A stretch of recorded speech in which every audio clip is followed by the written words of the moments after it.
Hello mga friendship and CC for today's ganap. Tara, mag-unbox tayo or basta, tawag ko lang dito is unboxing sa mga pasalubong mula Pinas. O, di ba? At alam niyo ba, salamat sa Bawanggong. Siya po ang main sponsor ng bag ko dyan, ng disposable, hindi siya disposable bag. Actually, recycle or eco bag. O, di ba? Yan ho ang ginamit ko para mabitbit ko ng maayos ang mga pasalubong na galing Pinas na bitbit ng aking cousin. Ah, di ba? Ano ba? Saan ba?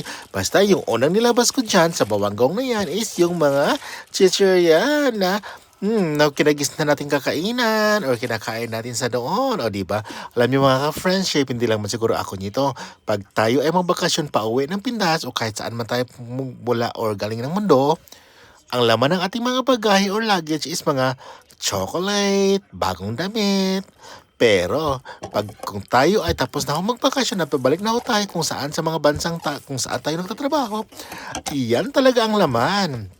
Kundi, mga lagot mo, o kaya saging, kamuti, mangga, or mga food sama sa adobong manok, lalo na manok Bisaya, humbang adobo na baboy, o kaya ginamos, o kaya pansit bihon, o kaya quick chow or chowking or ano ba basta mga food o di ba kaibahan. O ayan na nga, umpisahan nga natin yung box or buksan natin yung pinadala sa akin ng aking mahal na nada, mga dear kapatid ko at saka auntie ko, di ba? Dami kong bit-bit to lang.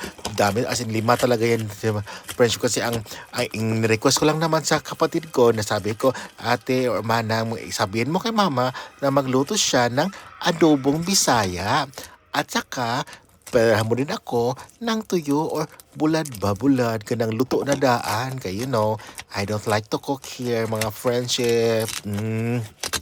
Mahilig man akong kumain ng tuyo pero ayoko talagang magluto kasi basta alam niyo na maamoy presyo dito sa kinatirahan natin sa mga kapitbahay din. So kaya sabi ko yung luto na yung bitbitin nyo. O yan.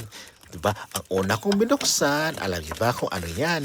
Isa din niya sa hinihingi ko. Sabi ko, gawa si mama ng bananakyo na luto sa gata ng iyog at saka yung sugar na maskobado. Ayan yung una kong binuksan. Kasi miss ko na ako yun. Saka ang sarap-sarap. Saka ang sarap-sarap ni Mother Dear. O kaya yung kapatid ko magluto ng ganitong bananakyo style. O di ba? Parang nasa bukid lang ako. O di ba? Excited talaga ako dyan mga ka-friends masisi. Alam niyo, ito talaga yung una kong binuksan. So, pero apat pa yung gusto kong buksan pa. Siya. Hanggang sa sunod. Enjoy! May part 3, 4, and 5.